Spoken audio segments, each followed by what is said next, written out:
যে আমার জীবনে ভগবান শিবের এক অলৌকিক ঘটনা ঘটেছে, যে ঘটনাটি আমি বলতে চাই। ছোটবেলা থেকে আমি মায়ের ভক্ত, মা কালী পুজো করি, এবং আমি যে প্রাইমারি স্কুলে অ্যাডমিশন নিয়েছিলাম তখন আমার স্কুলে হেডমিস্ট্রেস যিনি ছিলেন তিনি আমাকে অ্যাডমিশনের দিন আমাকে প্রশ্ন করেছিলেন, তোমার নাম তো রামকৃষ্ণ, ঠাকুর শ্রী শ্রী রামকৃষ্ণ পরমহংসদেবের নামে নাম, তুমি একটা মা কালী এঁকে দেখাও। আমি এত সুন্দর একটা ছবি এঁকেছিলাম মায়ের, যে উনি মুগ্ধ হয়ে গেছিলেন।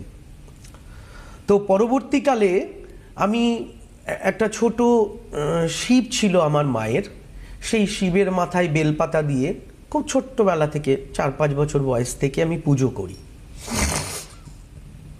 একদিন আমি হঠাৎ আমাদের পাশে একটা পুকুর আছে, সেই পুকুরটি সবাই বলে তালুকদারের পুকুর, পাশে ক্লাব আছে, পাশে তালুকদার বাড়ি আছে, ওই পুকুর, পাড়ার পুকুর। আমার বয়সী সব ছেলে মেয়ে ওখানে স্নান করে, সাঁতার কাটে, আমিও সাঁতার শিখেছি ওখানে। তো একদিন ভোর রাতের দিকে আমি স্বপ্ন দেখলাম যে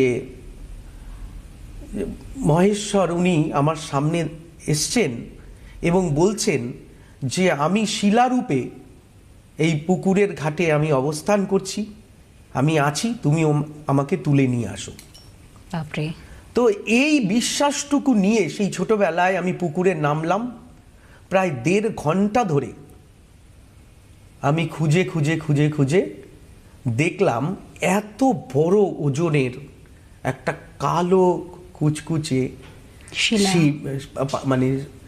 শিলা পাথর, যেটা কখনো কলকাতা শহরে সম্ভব নয়।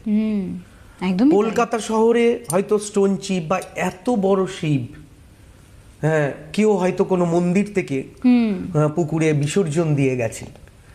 আমি সেটাকে তুললাম কয়েকজনের সহযোগিতায় এবং মাথায় করে সবাই ধরাধরি করে আমার বাড়িতে প্রতিষ্ঠা করলাম।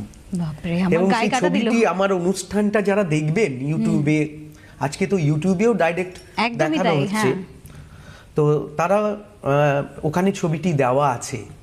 তো আজকেও আমি কিন্তু সেই প্রতিদিন আমি শিবের মাথায় জল দিই, বেলপাতা দিই, অভিষেক করাই, পুজো করি।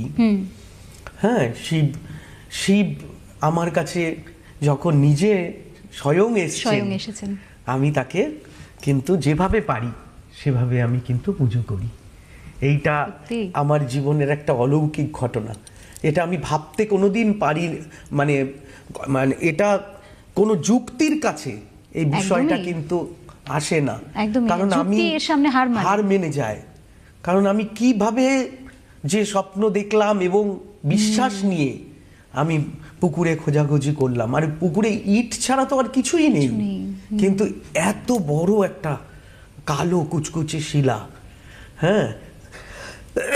প্রথমে কেউ বললেন নারায়ণ শিলা, কিন্তু একজন মহারাজ বললেন না, এটা ভগবান স্বয়ং শিব। উনি যখন তোমায় স্বপ্নে দেখিয়েছেন, আস্তে আস্তে চোখ হয়েছে, ত্রিনয়ন হয়েছে। আমি একটা বেদি তৈরি করে দিয়েছি, ওখানে জলের ছড়া দিয়ে বেঁধে দিই। এগুলো কিন্তু আমি করেছি। এবং আজকে আপনারা মনে প্রাণে যারা ভগবান শিবকে পুজো করতে চান, কোনো মন্ত্র ছাড়াই ওম নমঃ শিবায় বলে জল দিতে পারেন। মনের ভক্তি, মনের শ্রদ্ধা, যারা বৃদ্ধা আছেন, যারা হয়তো পাচ্ছেন না মন্দিরে যেতে বা কোনো কারণে সরঞ্জাম জোগাড় করতে পাচ্ছেন না, বেলপাতা, দুধ, এগুলো জোগাড় করতে পাচ্ছেন না, একদম ধ্যানস্থ অবস্থায় চোখ বন্ধ করে আপনারা উপলব্ধি করুন আপনারা শিবের মাথায় জল দিচ্ছেন। এই উপলব্ধিতেই দেখবেন শিব ভগবান সন্তুষ্ট হবেন। একদম। আজকে লাইনে কেউ আছেন, আমি একটু দেখে নিই। আমরা একটু আমাদের দর্শক বন্ধুদের কাছে চলে যাই। ইতিমধ্যে আমাদের সঙ্গে একজন